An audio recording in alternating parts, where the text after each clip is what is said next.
നെടുങ്കണ്ടം ഇരട്ടക്കൊലപാതകം മാത്യുവിന്റെ തിരോധാനത്തിൽ ദുരൂഹത തുടരുന്നു. രണ്ടാം ദിനത്തിലെ തെരച്ചിലിലും നിർണായക തെളിവുകൾ ലഭ്യമായില്ല. ലഭിച്ച അസ്ഥികഷ്ണങ്ങൾ ശാസ്ത്രീയ പരിശോധനയ്ക്ക് വിധേയമാക്കും.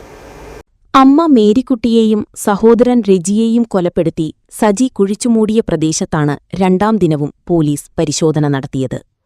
വീടിന്റെ പിൻഭാഗത്ത് സംശയം തോന്നിയ വിവിധ തലങ്ങളിൽ JCB ഉപയോഗിച്ച് കുഴിയെടുത്ത് പരിശോധന നടത്തി. ആദ്യ ദിനത്തിലെ പരിശോധനയിൽ എല്ലിൻ കഷ്ണവും വസ്ത്രാവശിഷ്ടങ്ങളും ലഭിച്ചിരുന്നു. എല്ലിൻ കഷ്ണം മനുഷ്യന്റെയോ മൃഗത്തിന്റെയോ എന്ന് തിരിച്ചറിയുന്നതിനായി ശാസ്ത്രീയ പരിശോധനയ്ക്ക് വിധേയമാക്കും. മൃഗത്തിന്റേതെന്നാണ് പ്രാഥമിക നിഗമനം. പ്രതി മൊഴി മാറ്റി പറയുന്നത് അന്വേഷണ സംഘത്തിന് പ്രതിസന്ധി സൃഷ്ടിക്കുന്നുണ്ട്.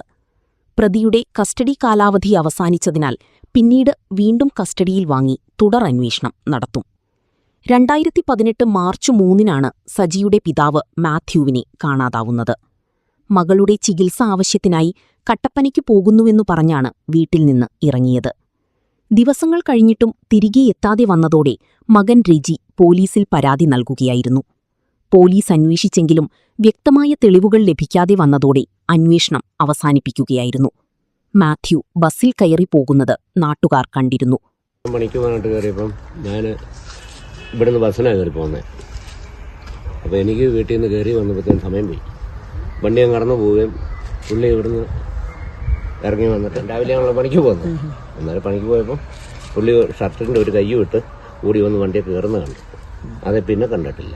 ഇരട്ടക്കൊലപാതകത്തിന്റെ വിവരം പുറം ലോകമറിഞ്ഞതോടെയാണ് 8 വർഷങ്ങൾക്കു ശേഷം മാത്യുവിന്റെ തിരോധാനത്തിലും സംശയം വർദ്ധിച്ചത്. പോലീസിന്റെ അന്വേഷണം തൃപ്തികരമെന്ന് മാത്യുവിന്റെ മകൾ സിനി പറഞ്ഞു. എന്നാന്ന് ചോദിച്ചാ ഇല്ലെന്നല്ലേ ഇവര് പറയുന്നേ. അങ്ങനെ പറഞ്ഞാലോ നോക്കിയെടുത്തൊന്നും ഇല്ല. അപ്പൊ പിന്നെ ഇല്ലാത്തൊരു കാര്യം നമുക്ക് പറയാൻ പറ്റത്തില്ല. അതെ, പോലീസിന്റെ ഭാഗത്തുനിന്ന് നല്ലൊരു സഹകരണം നമുക്ക് കിട്ടിയിരിക്കുന്നു. കാരണം നമ്മുടെ എല്ലാ സംശയങ്ങളും അവര് തീർത്തിരുന്നുണ്ട്. നമുക്ക് വലിയ സന്തോഷമുണ്ട്. കാരണം നമ്മുടെ എല്ലാ കാര്യങ്ങളും അന്നോട്ടുള്ള എല്ലാ കാര്യങ്ങളും അവർ നല്ല സഹകരണം. അമ്മ മേരിക്കുട്ടിയെയും സഹോദരൻ രജിയെയും കാണാനില്ലെന്ന് ചൂണ്ടിക്കാട്ടി സിനി നൽകിയ പരാതിയെ തുടർന്ന് പോലീസ് നടത്തിയ അന്വേഷണത്തിലാണ് ഇരുവരുടെയും മൃതദേഹം വീടിന് സമീപം കുഴിച്ചിട്ട നിലയിൽ കണ്ടെത്തിയത്.